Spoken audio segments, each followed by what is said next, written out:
All right, welcome to the podcast. Thanks for having me. So today, Jarvis Johnson, who is a software engineer and YouTube creator. Recently independent YouTube creator. It's almost like the reverse now. Now I'm a YouTube creator and a software engineer. I've been wondering that. So I was first drawn to you because you were posting these software videos. Right. So Matt Hackett, who is Casey Neistat's co-founder. He posted one of your videos. Oh, I didn't know. I know he followed me on Twitter. I didn't know he posted one of my videos. But that was...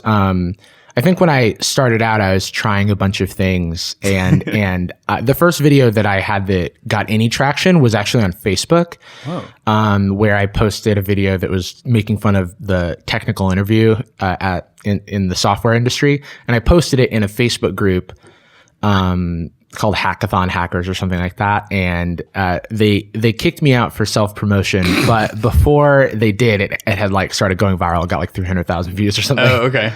So I was like, all right, guys.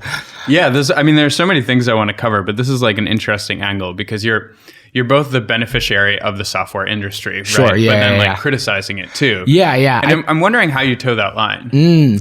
Well, I think that the way I think about it is that the software industry is extremely popular and has gotten off kind of scot-free and extremely glorified for a really long time.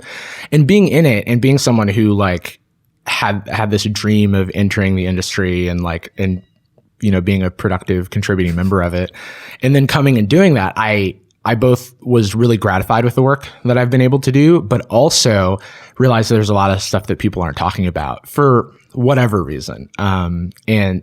And just liking to make fun of things or liking to try and be funny and criticize things. It seemed like a good sort of opportunity to do that. Yeah, it's kind of like a softball. Yeah. Because I was like, wow, it's everyone complains about this stuff. And a lot of comedy is just connecting, with what people are already feeling and thinking. So yeah, that's when we did Comedy Hack Day, we put out this video called Well Deserved, which was a place to sell your privilege. I don't know if you ever saw that video.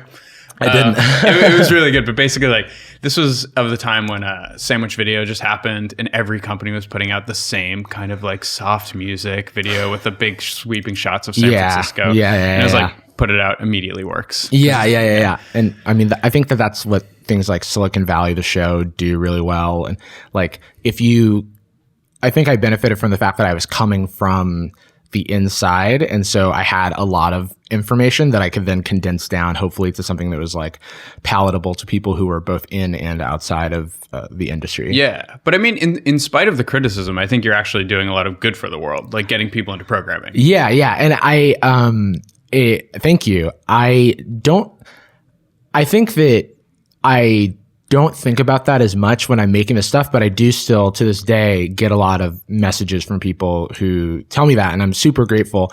And I feel a little guilty because nowadays I'm not talking as much about tech stuff, but I think it's because I needed a bit of a break from it because I was spending all my time working my tech job. And then if I was going home and working on tech videos, it felt like my whole life was consumed by this industry when really there's more dimensions to me as a person and also what I wanted to do creatively. Yeah, of course. I want to talk about, but I also want to cover the software stuff. Oh, absolutely. Too. Yeah. So I watched one of your videos where you're talking about programming the TI-84. Oh, yeah. But how did you get into it? And then how did you even end up moving to California? Okay, yeah. So there's a longer story. I've definitely tried to draw out this narrative into a bunch of videos, but the basic story is that a friend of mine who's still a really great friend of mine who lives in New York turned me on to, he's a Android developer or mobile developer at large now. He's just doing everything, but he turned me on to the TI-84 TI basic language. And so I started playing around with that in my chemistry class, and we would just make silly games. I just remember making a thing where I could just move theta around. And that was the coolest thing in the world to me, just being able to make something that didn't exist, even though it was the most basic thing in the world. And then that was after we had already tried to learn C++. So I tried to learn C++ when I was a sophomore in high school because I listened to a podcast called Geek Nights, which is these two New York tech professionals who were talking about, I think they were just two 22-year-old guys who made this podcast after they graduated, and I found it when I was like 14, and I was like, oh, interesting. And I tried to learn to program, and I failed. C++ is not a great first language to learn, especially if it's just from a book. That's terrible. And so then I came back to it with the TI Basic, and that was a little bit easier to go down. And then I didn't really care for, I wasn't passionate about any of the subjects that I was taking in high school. So when it came time to pick a college major, computer science was like a thing that felt like more palatable to me. Yeah. And then I went to Georgia Tech for my undergrad in computer science, and I just found like such a supportive community there that it was able to like help support my natural interest, but also like help me through the hard times. Because it's not like computer science is like not an easy degree by any means. And so was there a kind of an inkling like early on that you're like, oh, okay, like I could do this? Doing like CS, like following that whole path, the career path, all of it. Well, oh yeah, that's a good, yeah. So the other part of the question was like moving out to California and stuff. I think the first moment of like career, even thinking about, I hadn't at any point thought about career, like anything beyond college. I was just like, oh, go to college and then you get a job, I guess. But at Georgia Tech, there were a lot of career fairs, and there were a lot of companies visiting for recruiting purposes. And I was like, oh, Facebook is here, Microsoft is here. These are just like things that I know of from like my computer screen, but they're actual people that work there. And there was kind of a culture of glorifying that a little bit, where it's like everybody's wearing company swag, and then it becomes a thing that everybody wants. And it kind of felt a bit like a game to me, where that was like what people cared about you're supposed to do. So it's kind of like how when your parents are like, get good grades, and you're like not sure why you should get good grades. Yeah. That's kind of how I felt. I was like, I guess I should like go do this thing. But I was lucky enough to like get some internships, and I interned at Google when I was a sophomore. And that was like my first big moment of, whoa, like this industry is like got a whole thing happening. And from then on, I was like, okay, I'll probably like come out here after I graduate. Okay. And so then my understanding is then you interned at Yelp. Yeah. Right? Yeah. And you decided to work there. Yeah. I decided not to go back to Google, not for any reason other than wanting to try something else. I don't know. I had a lot of peers who were, doing an internship their sophomore year, their freshman year, and then coming back over and over and over and over, and then going to work at that company full time.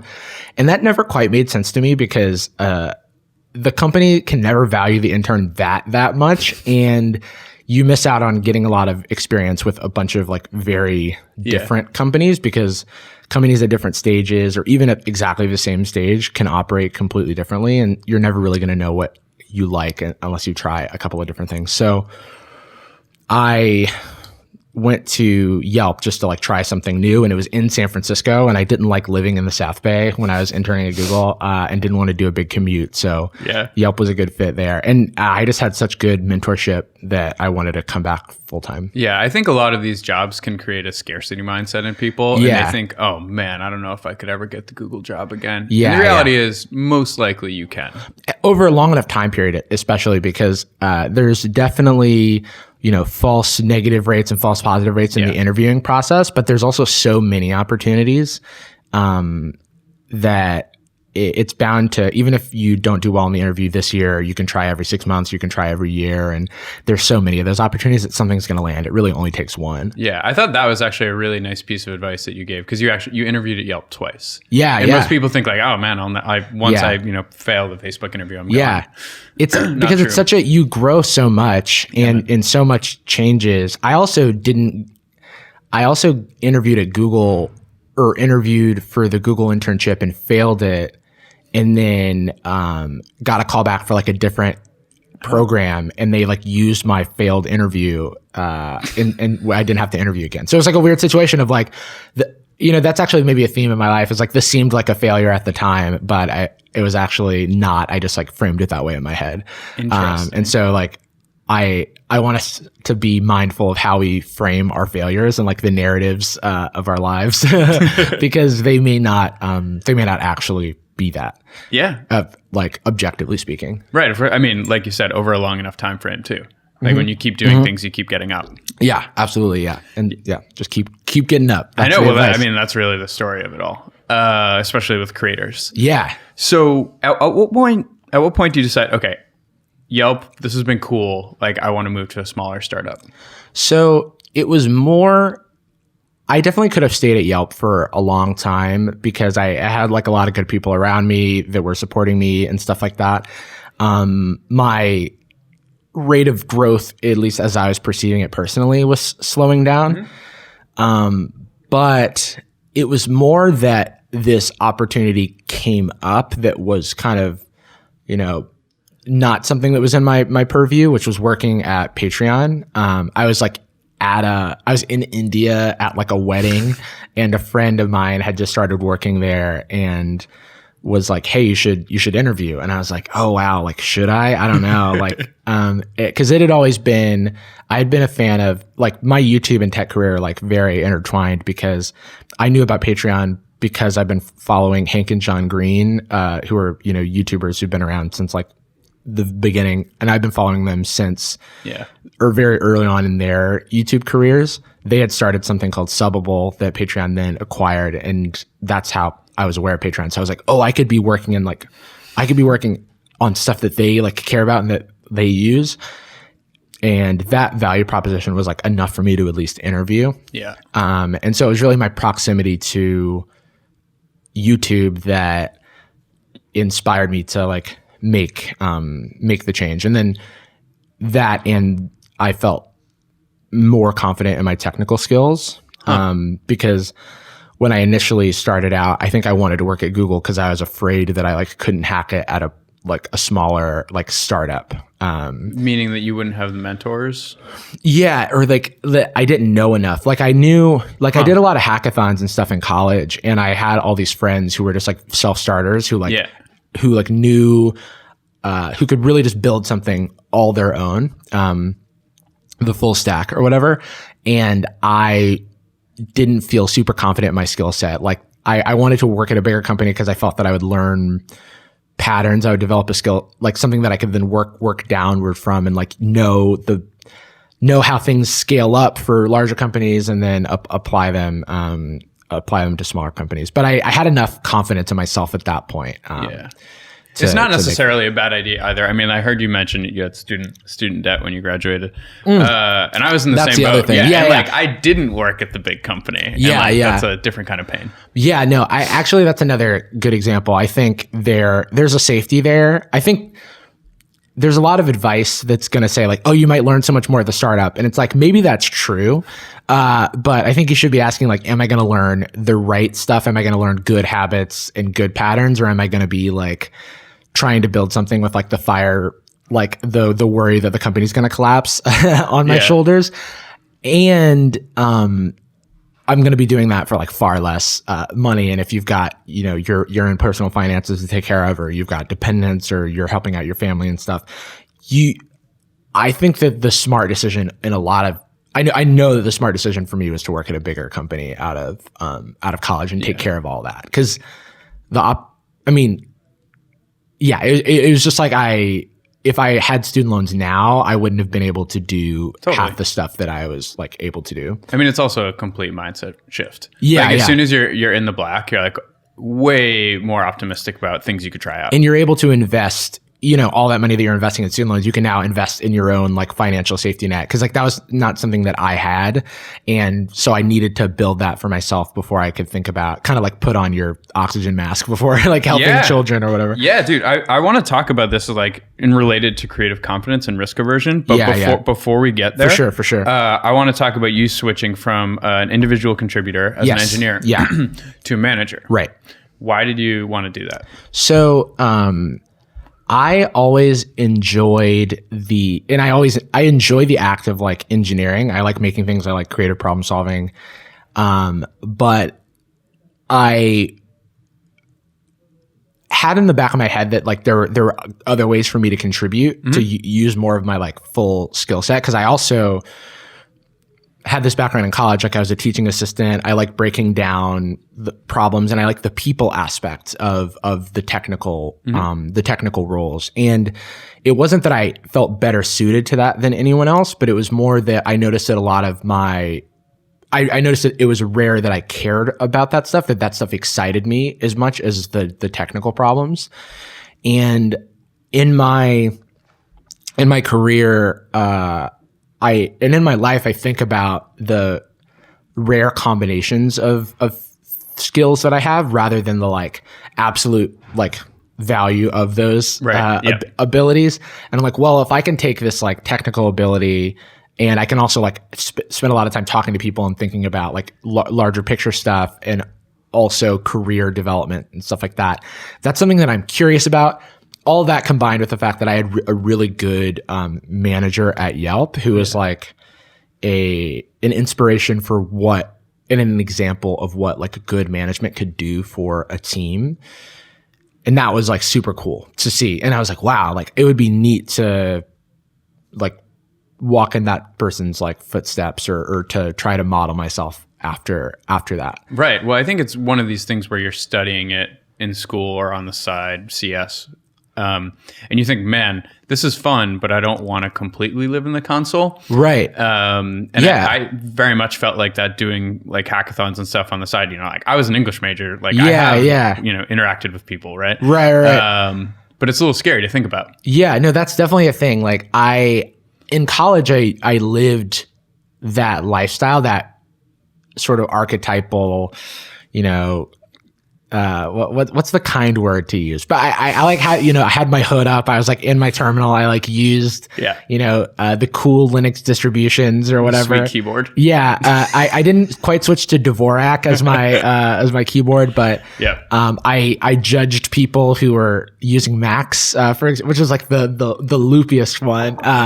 But yeah, like I lived that life a little bit, and I felt that I could combine more.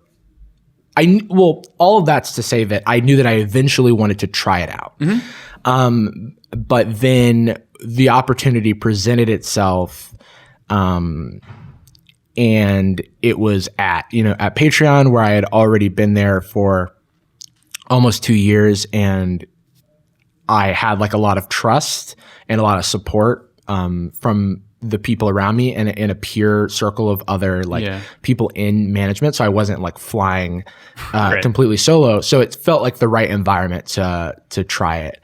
And then I did it for almost a year, but in leaving the tech industry was not a function of like not enjoying that role or not thinking, like, I think that if I were to rejoin the tech industry now, I don't know whether or not I would go for like a leadership role or like an IC role. Yeah. But I know that I definitely had more fuel in me for keeping going with management. Interesting. Do you think the management experience has made you a better individual contributor? Because like now that's my understanding is it's just you, right? You're a one-man shop.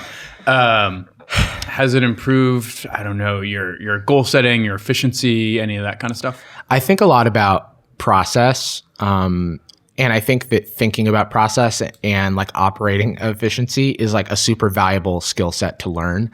That was another attractive thing about management, is like it would be cool to learn the types of things that would make me a good manager, whether or not I use them as a manager in my career or I use them wherever I go next, or with whatever I do next. So yes, I do think about that. I think I value my time a lot more than I would have. I think I'm just more aware of time. Yeah. I'm more likely to spend money to solve a problem as like a business expense than I am to do it myself, even if like the part of me that like grew up poor and doesn't like spending money is thinking, oh no, this is going to be a waste of money. I'm better at sort of arranging the pieces to go, no, this is like the right way to. Yeah, well, that's also a dangerous trap where you think I can do it better than anyone else, therefore I have to do this incredibly time intensive process. That's another thing that's like super valuable about management, is like giving away and trust, like not being the person to actually write the code in a lot of situations is a super valuable exercise, because you have to delegate and you have to trust. and you have to know that the whole thing doesn't rest on you. I think that that's like a useful skill for anybody to have. Yeah, no, I love the. I'm not much a fan for business books, but there's one called The E-Myth. I don't know if you ever read that one. No. It's one of, in my opinion, the few good ones. It could be summarized in like a couple pages. Sure. Basically, it's like most people who are, say, like an engineer, want to go out and do their own thing because they're like, oh man, I won't have to deal with the bullshit of the company life, et cetera, et cetera.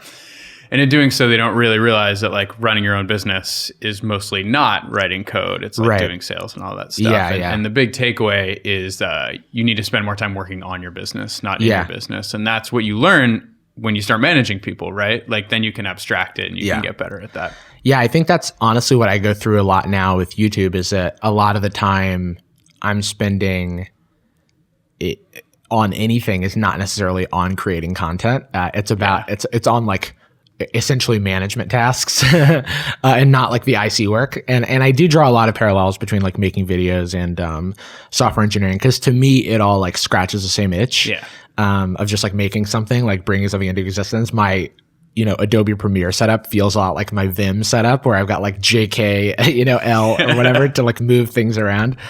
I definitely agree with that. Okay. And so what was the moment? Was it just like, oh, okay, I can monetize my channel to a certain amount, I can make the jump? Or was there a particular moment that made you want to fully break from Patreon? So I've mentioned before that I'm like a very risk averse person. So it took me a while to think of doing YouTube stuff full time as a clean break. I think I had a bunch of contingency plans in my head of like, well, maybe I'll work part time or maybe I'll do this or maybe I'll do that. And it took a while to say, no, I need to do this clean break thing because otherwise I'm never going to grow and it's possible that I don't even invest as much as I can in this creative endeavor because I am afraid I'm trying to like hold on to two things. Yeah. There wasn't necessarily a threshold that I necessarily hit monetarily. Yeah, it was more that I had spent about a year at that point juggling both, where in some ways I'm amazed that I was able to do like my regular job and also YouTube because I would like wake up at 6 a.m. and like write or like work on a video. And then like the benefit of the tech industry is that like you could go into work at like 10 or even 11 and it's not like weird. Yeah. And so I would try to use that to my advantage. So I would wake up like hyper early and then like kind of work two jobs. Yeah, work two jobs essentially. Yeah. And I can't do that now. Maybe, which is maybe a good thing. Like in my head, you even can do it now.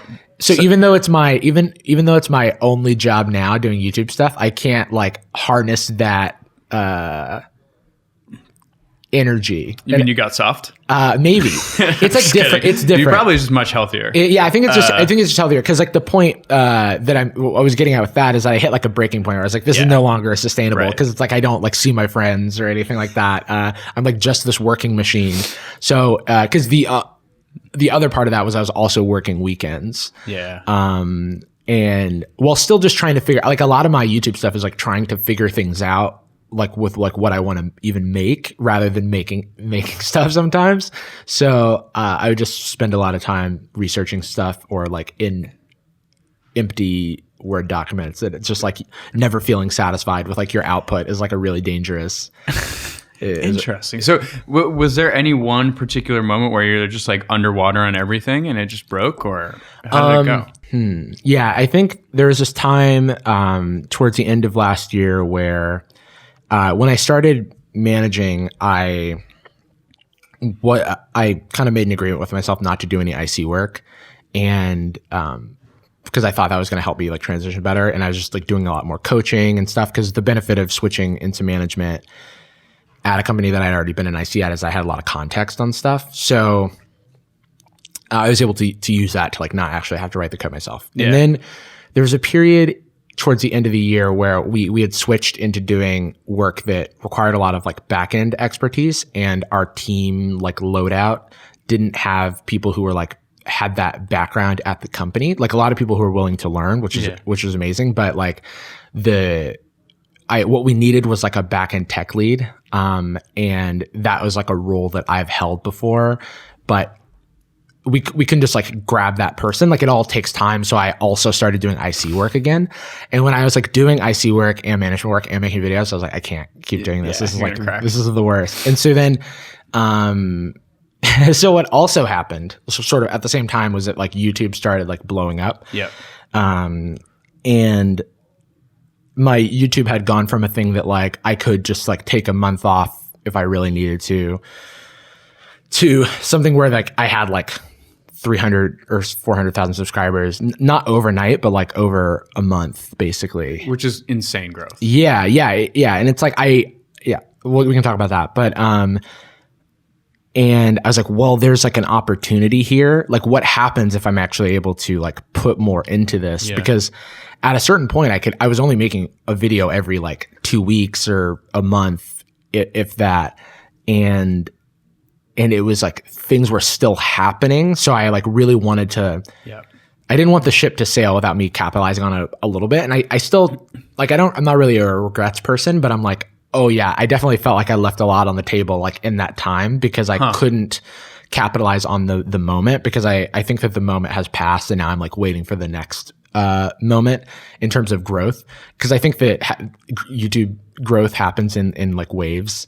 Well, I mean, based on my like limited experience, it's like you get caught in the algorithm for whatever particular reason, and it just goes. But then other times it's really slow, just plodding along. Yeah. No, that's like that's a thing for sure. It's something that I've observed happening to a bunch of other channels where it almost feels like a storm. In terms of if you look at the analytics, it's like, oh, you're suddenly gaining thousands of subscribers a day.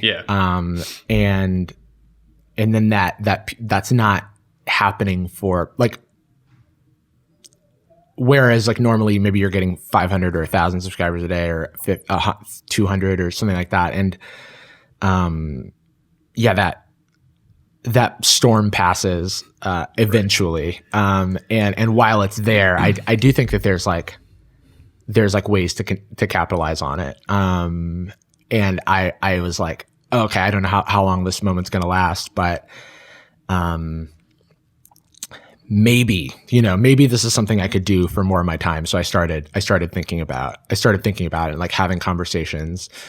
One conversation I had was with like Jack Conte, the CEO of Patreon. He was always been like super supportive of me. And so I have like an immense gratitude to him because I just remember having like 2,000 YouTube subscribers and like having a one-on-one with him just like about YouTube where I was just like, I don't know. Like, were they all clued in? Everyone at your work? Well, I think people were aware. Me and another coworker had started our channels at the same time and hers blew up kind of immediately. So I think everyone was kind of aware that a couple of us were doing YouTube stuff. And I remember, going to Jack and being like, I don't know what's going on. I feel like I'm making these like bangers. And like, they're just like, it's just not happening. And we like made this, he went through this exercise of, it's the beginning of the next year. And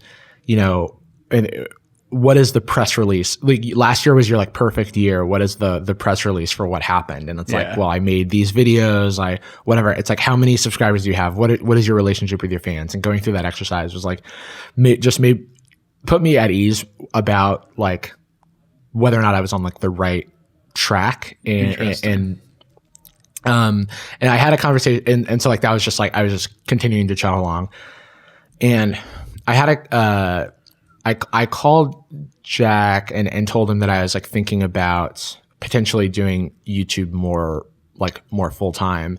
And he was kind of like, as a creator, you've gotta do this. Or it was more like, as a CEO, I don't want you to leave, but as a creator, you need to do this. You're going to kick yourself if you like don't seize this opportunity. But maybe there's something we could work out in the middle. And so we like worked on that for a bit. And it was like several months before I initially planning to do something more part-time, but I eventually decided to make the clean break. But I tried to have the the most seamless like transition out, where I like stayed on for like, I put in my like 3 months notice rather than my like 2 weeks or whatever, to like wrap up projects and finish things up. And then after having those conversations, it like just became more and more real. I knew that I had saved enough money to give it a period of time. Like if I wanted to spend a year without having to worry about making money from YouTube, I would be able to do that, because I like saved pretty aggressively after I paid off my student loans for something. I don't know what for. Right. Yeah, right. But it's like for the like personal capital, like investing in yourself. And so I'm like, yeah, from that, it just became like, oh, okay, this is more and more feasible to take the leap, and who knows how long it'll last. Right.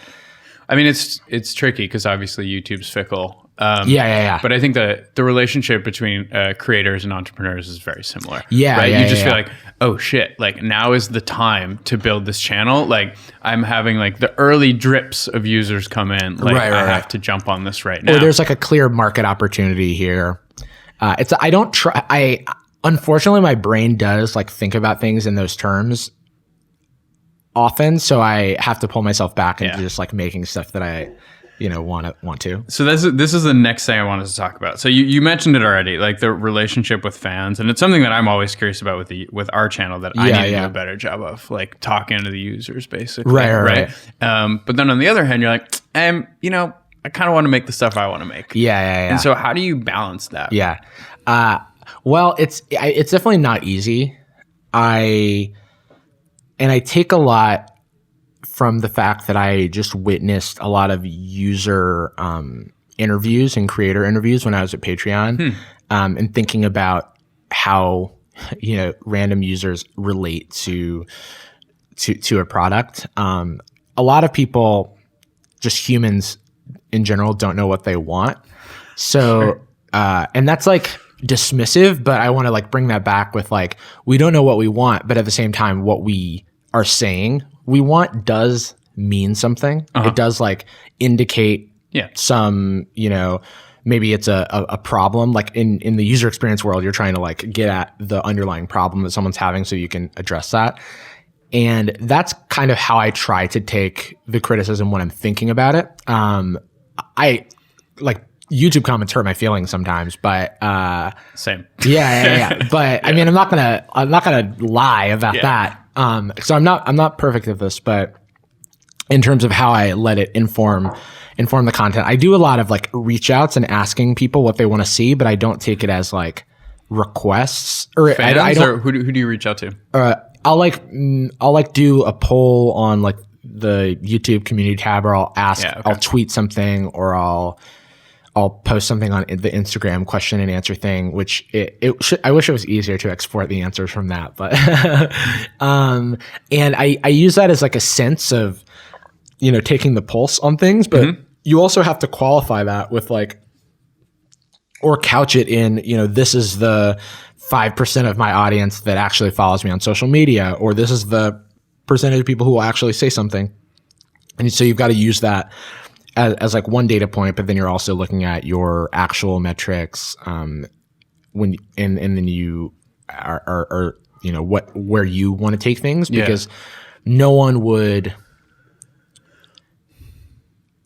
It's kind of like in the tech world, there's like, or I guess in product world, there's this thought that you like can't iterate yourself to a product vision. Yeah, I've heard this before. It's like all these people are just like A/B testing and reaching some like local maximum. Exactly. That's exactly how I like. This is the one place I think where that's exactly how I think about it. Where I'm like, it's you can find those local extremities, but not know that there's like this. Right. That's not absolute a home run. maximum. And so you still got to have your vision. And so like, that's a real thing. So it's like, there's no amount of listening. Listening to people is extremely important, but I also don't know if like, there's no amount of listening to people that ultimately like makes you successful. It's just like a piece. It's like an important piece of the puzzle, because you don't want to be out of touch. Like, you have to know how your stuff is being received if you are making stuff for people to enjoy. Yeah. Because I as much as I like the concept of like I made this thing. I don't care how you feel about it. Usually people are making something to be enjoyed by people or for their message to be received. And you do have to have some idea of whether or not that's happening. Yeah. And so you turn into Kanye if you're like, you turn into like 2019 Kanye if you like don't really care what people think and you're just like going off your own ego.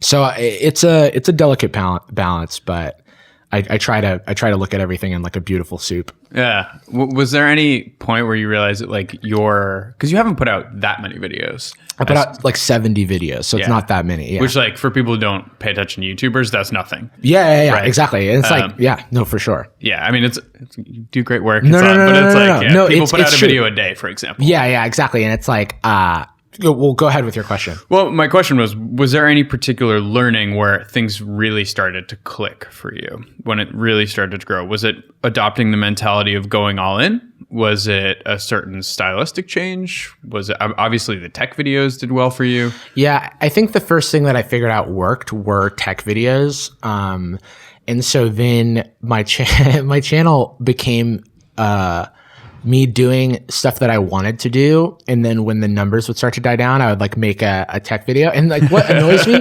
what bothered me is that like that's like maybe the most confident I've ever felt in video ideas and like how things will do, because I could make a video. I made a video called like why you shouldn't be a software engineer. And I made it in preparation to make a video about me getting braces and talking about the like journey of that, because I knew that like that would like pop up the impressions or whatever. And then that video like did so well. And it's like something that I spent so little time on.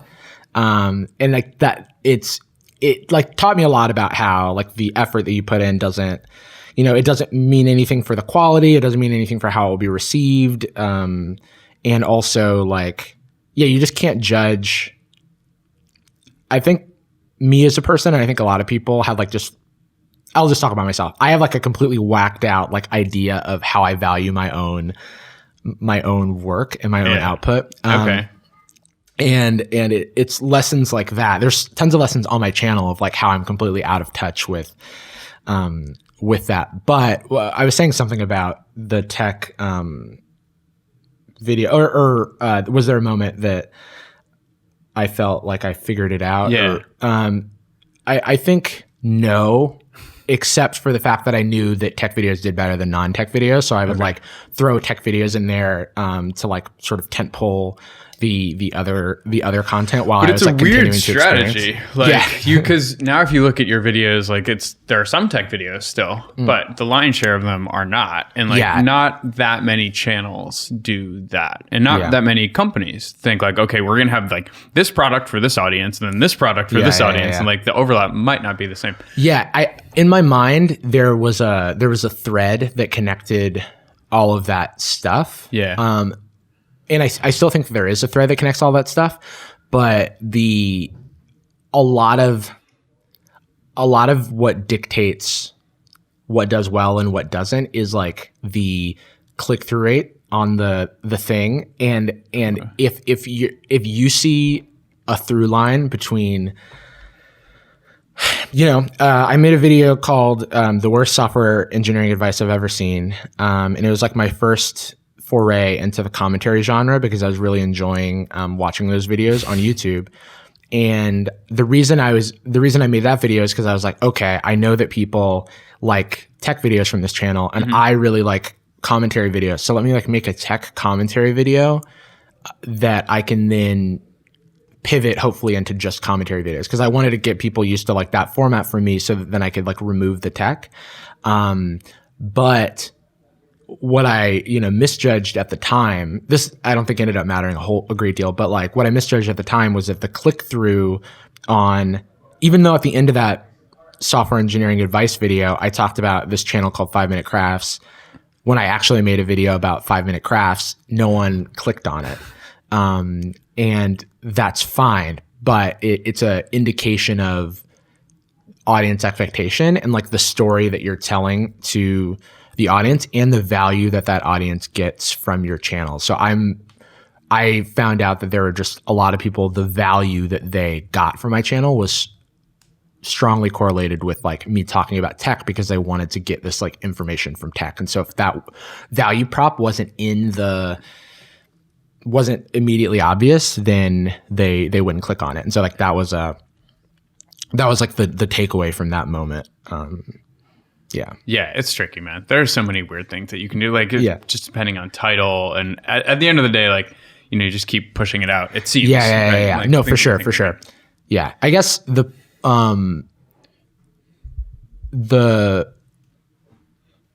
point of all of that and of learning all of that was to like develop I did have a content strategy of like, how am I realized that, you know, you're not really, what's the phrase? Like, you can't choose what you're famous for or whatever. Yeah.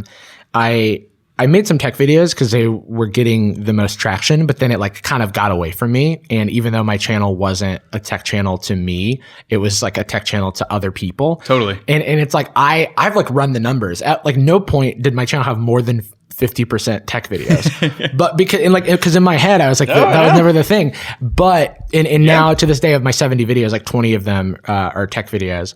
But the thing that resonated with the first like bigger audience was that, and so that's what it was to them. And so when I made stuff outside of that, I had to have like stronger hypotheses about the other people that I was reaching and like how people were converting across the different styles of video. I mean, I think this is like why, I mean, in many ways, because humans are so good at rationalizing things, they just say, okay, fine. You see it happen with products all the time. Like in many ways, it's great, right? Provided it's not harming the world in a massive way. But I think it's hard when you view yourself maybe more in like the artist category. Sure. Yeah. I don't know. I think, I guess, you know, a big moment where I was like, oh no, this is not what I'm going for me on my channel was that like on one of my videos, they were saying like, oh, great information, but I really wish like it didn't have all the comedy sketches in it or whatever. Like, couldn't you just get straight to the information? Yeah. And it's like, oh no, you come to the wrong place. Like, I'm actually only talking about that information so that like someone will watch me like try to be funny. It's my main critique of a lot of like tech, you know, whatever, like sub communities where it's all like upvote based. There's just like, there's not a lot of joy.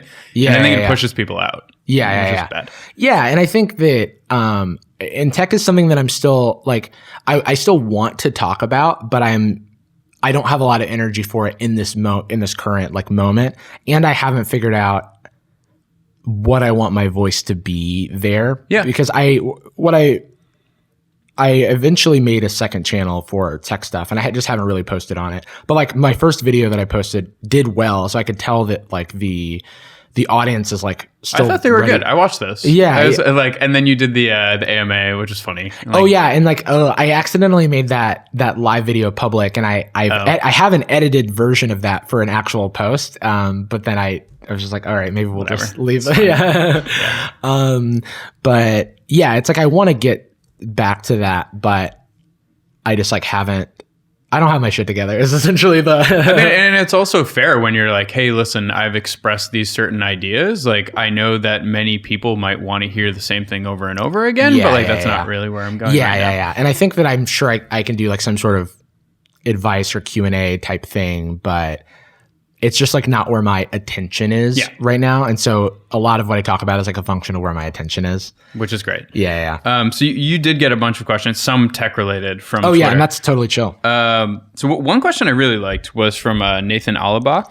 So do you know who this is? No. He runs the Steakums Twitter account. Oh. Yeah. That's hilarious. I don't even, is the Steakums Twitter account good? Oh, it's a great example of like the what brand Twitter has turned into. It's kind of like the anti-brand Twitter brand so Twitter. it's like the moon pie Twitter? Exactly. Yeah. It's great. I made a couple of videos about brand Twitter, and like I met Nathan through that on the internet, and like we've kept in touch. Great guy. That's cool. I like that guy. Okay, yeah. I'm very much digging that genre. Yeah. So his question is, are content creators responsible in any capacity for their audiences? I think this is a really good question, and I think the answer is absolutely. Yes, in a big capacity, maybe not 100% responsible, because like if someone who like you get this with PewDiePie, like he's so big. Yeah, and it's like if anyone does anything bad in his name, it's like what is his responsibility to that? And I think that he does have a responsibility, because I think that there's a power. He's not solely responsible for these people because they're free thinking individuals, but when you have that power dynamic, when you have that power dynamic, there are going to be people who are doing things for you or to get your attention or to benefit from your brand or your name or whatever. And I think the best I can do in that situation is to try to call out when things don't seem like right to me. Like if someone like says something mean in my name or something, I feel a responsibility to call that out and to try to like look within myself as to like why a person who acted that way enjoys my content. You know what I mean? Yeah.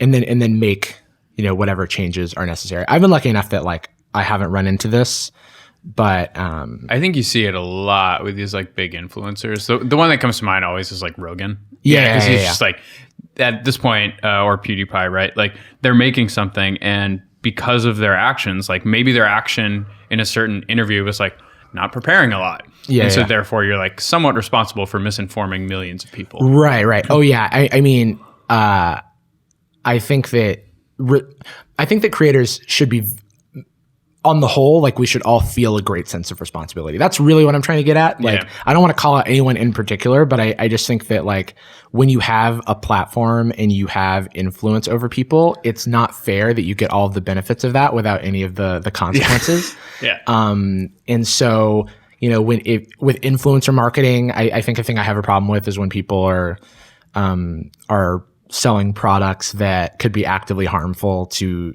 their audiences to like make a quick buck. That's like, I get some brand offers now where I get stressed out over like trying to look into like whether or not the company is like something that I could support. And I think that that's right. I think that we should feel like a little more pain there and not just like, oh yeah, sign the check, like pay me a bunch of money. Well, I mean, like even more abstractly, you're kind of in the business of consuming people's attention. Yeah. And, it's like, it's a little complicated there. Yeah, absolutely. And I feel like there is a trust that is built between the audience and the creator. Like, I want people to know that I am thinking about like what I'm saying, how I'm saying it, what I'm promoting. Yeah. The type of behavior, like in terms of products or behaviors that I'm promoting, what I'm calling out. Like, I think that like a lot of time, like what I choose to talk about specifically is the result of a lot of thought and like, how is this going to be perceived? Am I punching down? Is this like, I think it's a thing that, we should all be, when we're responsible for people's attention, we should, not take that lightly. Yeah, absolutely. And it can be deceptive because you see your thumbnails and you're like, this is just some like YouTube-y stuff. But it's a little more thoughtful than that. Yeah. Oh, no, totally. And that's like kind of the game that you play. We haven't gone down that path yet. Yeah, I mean, it's tricky. I mean, for me, the most is that, I've made videos that are called like, this is the worst channel on YouTube, where that's like a hyperbole for sure. But at the same time, like if you come in for that and then you stick around and then you see like the actual statement that I'm trying to make, then it's like, I don't feel too bad about that. That's fine. You're not as like negative as your titles would make you seem. That's actually fascinating to me as well. I've been experimenting with how to, like are you familiar with Mr. Beast? No, I don't know. So he's a huge YouTuber, one of the biggest YouTubers right now, who's new. A lot of what he does is like, gives away a bunch of money to like a homeless person, or like he like puts 100 million Orbeez in his friend's backyard, like these giant stunts that involve like a lot of money. Casey Neistat just had him on doing an interview. It's like maybe a good intro to him, but he's given away like, he's got like 18 million subscribers or something now. He's like given away like $2 million or something. Dude. And it's fascinating. Because one of the things that he says is that, a lot of people think you need negativity for clicks, but you can also do clickbait with positivity. I'm still trying to figure out how to like, because I think I'm a pretty like optimistic, positive, and kind of cheesy person, and I'm trying to figure out how to translate that. Yep. But I haven't quite gotten there yet. Yeah, I mean, because like that angle can also be off-putting because like, oh, Jarvis is just like virtue signaling here. Like, look how good I am. Right. And it's like no. It's like let's just try to be real here. And negativity is just like an attention grabber, but a lot of people do, when you frame something like that, do walk away with a negative perception or the wrong perception. Yeah. And you know, going back to the responsibility point, there have been situations where people are like, oh, we have to do this to like get back at this person. And I was like, no, like that's not how we operate here, you know? And I try to, like, whenever I've seen that happen, which hasn't been much, I try to say, no, like we use our words and we use like sort of well thought out criticism as like our, you know, ammunition, because I don't want people to go, you know, harass anybody. Yeah. That's a great point. All right. Taylor asks, in what way do you think content creation can benefit one's career in the tech industry? Like, I find a lot of similarities between creating content and making software. Yeah, like, totally. You're drawing, you've got point A and point B. You want to like get to this end via this means, and you just swap out the means of like a video or like a piece of software. So exercising that in different mediums is ultimately going to help you like think about ways to solve problems. You'll apply, you know, something that you learned. I apply a lot of what I've learned in software in making videos, and in terms of like how, I don't know, you navigate your timeline or I don't know, even other stuff. But there's another way of like that it helps, I think, where you are able to build like a personal brand. Yeah. But that's tricky though, right? Like, that's tricky. I think the question is, I mean, you can cut it in multiple ways, but like that visibility is both great until it isn't for certain people. And like, do you even want this content to be related at all to tech? I think that's another thing to be, because I see people asking about it all the time, and you're like, well, maybe I don't want to talk about my work related stuff all the time. And so like, you know, if your videos were just like people smashing pies in your face, like that's awesome. But like, that's not necessarily beneficial or detrimental. Yeah. But another way that it could help, if you are like, if you want to make content that is around tech, then if you're teaching something, obviously like that you'll understand things better when you have to frame it towards an audience that like doesn't understand the thing. Yeah. That was something that I learned from being like a teaching assistant, where I was like, let's talk about, you know, depth first search, or whatever. Let's talk about Dijkstra's algorithm. And then like working from, you know, completely no understanding to understanding, you get a much better understanding of it yourself, of like the ins and outs. Well, that's like what really drew me into your software videos, because I was like, oh, he's trying to help people out and not, right. I mean, like, obviously you are advancing your, you know, personal brand or whatever, but like for the most part, it's about like making something that's fun and helping people out. Yeah. And I think like to this question, like, you know, content creation, benefiting your career, like I think most people would read that and think like, oh, I should write like Medium posts like everyone else. Yeah. And that's actually not where the gains come from. Yeah. It's funny. Yeah. I never even thought about my tech videos as benefiting my tech career, because I wasn't like, it really was just coming from a point of like, I want to make some YouTube videos. I want to like cut my teeth in like this process. And also here's some information that I just like have. Here's stuff I know about. And here it is to you. And also I think that when I see people struggling with stuff that I've struggled with, or I think like I've thought of, like I've gone through and realized like it wasn't as big of a deal as I thought, then I'm like, oh my God, let me save you some anxiety. I'm so pro like accessible role models, and that's why I like very much dig these channels. That's awesome. All right, so I want to talk about a couple more things. So one thing I want to talk about is your podcast that you started when you were a teenager. Oh yeah, that's a thing. I haven't listened to that. Is that still online somewhere? Kind of. I've put snippets in videos. I saw those. But yeah, other than that, not so much. Okay, because that's like OG podcasting. Yeah, right? that was That's like 2006, 2007. My co-host of that podcast, we are actually starting a new podcast. So good. And our first episode is a little bit talking about like how like has clips from that podcast in it. Yeah, I got into podcasts from the same thing that I got into like software from.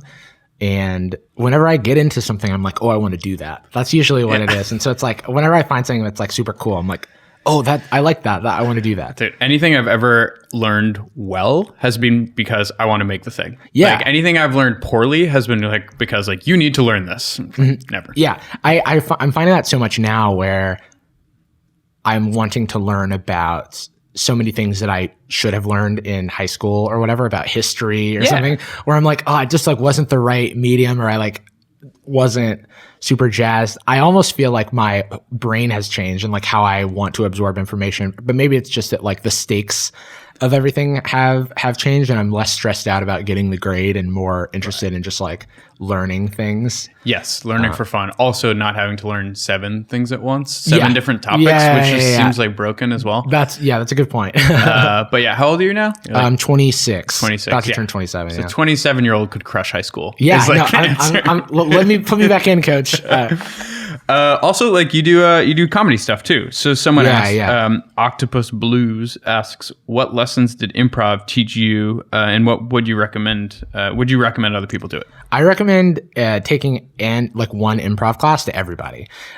Improv taught me a lot about like team dynamics. I performed with a team in San Francisco for about a year, doing like a weekly show or bi-weekly or whatever. And just like the relationships that you build, and like the improv is all about not being the star of the show and about like setting up your teammates for slam dunks. And that is a lot. I took a lot from that with management, where it's like, how do I make sure that my team is able to like, how do I sort of set them up so that they look really awesome? And there's like a lot of satisfaction in that, like getting somebody a promotion or whatever. Yeah. It feels a lot like, calling back to somebody's joke from like the first beat or whatever, and allowing them to like knock it down. And improv helps you a lot with like getting out of your comfort zone and feeling accepted, knowing that what you're afraid of typically is not rational, even though like you feel it, so it's like very real. But when you put it out there, you realize that people are accepting. Like improv's a very accepting place where you can just like be like, I don't know if this is gonna land, but I'm just gonna like say it, and they don't ridicule you for it. So it's a very safe environment to just feel more comfortable. There's like a lot I think that can be learned from improv. I think it gets thrown under the bus in many ways as like kind of cheeseball. It's great punchline, yeah. But like, no, your point's great. Like just take one. There's no downside to taking one class. Yeah, and there's even places where you can do like a drop-in class, like for a Saturday afternoon. In Games in San Francisco does that. It's like $15, 3-hour class. Get in, get out, meet a bunch of new people. It's cool. Yeah. Cool. All right. So my last question is predictions. Okay. What is the predictions of both like YouTube creators and then content creation in general in the next handful of years? Ooh, interesting. So wait, prediction of like where is the industry going? Like what things are gonna get traction? Obviously you can't know. Yeah, no. I think that TikTok is going to produce some people, some more quote unquote traditional creators. I think there are people who are doing really interesting stuff on that platform, but there's a lot of noise, or I feel mean even calling it noise, but there's a lot of what people make fun of TikTok for also there. Yeah. So I think that will be the next like thing where people are like, oh, YouTuber is kind of is a word that is used to describe like Logan Pauls of the world, where it's like kind of has a negative connotation. And I hope that will change in the future. I hope that YouTube becomes a more supportive place for creators of all kinds, where they're not like constantly fighting against monetization and stability. Because it's as it stands today, it can be a very unstable thing for a lot of people, and oftentimes not even related to the algorithmic changes, but more like how the loop between like advertisers and YouTube and stuff work.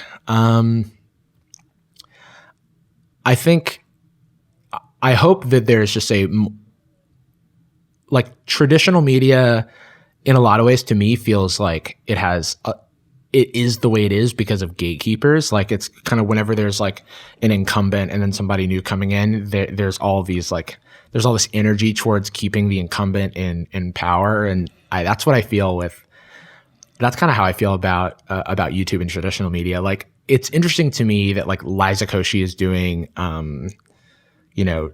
Double Dare on Nickelodeon, because it's like Liza Koshy has like the biggest audience and could be reaching the most people. But now, here's the thing though, from a personal standpoint, like I totally get like wanting to be challenged and wanting to try new things. And like, there's like, so I'm actually happy for her and like whatever she wants to do in her career. But when people have like a hierarchy of like, oh, this is just better than this. Yeah. That's like TV was in that situation with movies or like TV and movies were in that exact same situation. So this, and then it flipped. Yeah, and then it flipped. And so like this always seems to be happening and like repeating itself. So I hope that there's less of that and more people jumping. You see like a lot of traditional media people going on YouTube. I hope to see more of that. I know that in a respectful way to the platform, because I know that people are like, ugh, like Will Smith or whatever. But I think that Will Smith is like an interesting YouTube like entity. I think it's hilarious. Yeah, I think that I want more people who are like investing in their own sort of thing rather than just straight up television. Totally. Being like dominating on YouTube. Like investing in the platform itself, I think is a valuable thing for all creators. I could be wrong about that, but blurring those lines, making sure that there's still avenues for up and coming people is something that I want to see. I want to see something done about people who have an unlimited amount of resources to pump into YouTube. Like that kind of, it seems like you could just buy success on YouTube if you're a company that wants to just like copy something that like it has some sort of popularity, and then you just like take all the soul out of it. Yes and no. Yeah. Because then you get like the problem of finding the right host. And like there's something about like you talk about your tech videos too, right? Yeah. The through line is you. And the same thing with like Marquez. Like the through line is him. It's like he could go review like paper clips and people are into it. Right. No, that's totally true. I think that is a great like YouTube. Well, I think that's a thing across the internet, but like that's a great thing that YouTube does have. But when I look at content farms is more where I feel less good about it. Like these videos where like CGP Grey or somebody will make a video that's an interesting essay on a topic, and then some channel will like remake that video but worse, but just to like capitalize on like all of it. But they can do that daily or 3 times a day and make a bunch of money off of it because it's a business where they just like pump in. It's an investment almost. So that's like a bummer. It just like adds a bunch of noise to YouTube that is not gonna. It's not something you can actually prevent, but I would, I don't know. I would just like to see less of that. Is more, Okay. I would like to see less things that are obviously content farms, like wildly successful and like dominating like YouTube.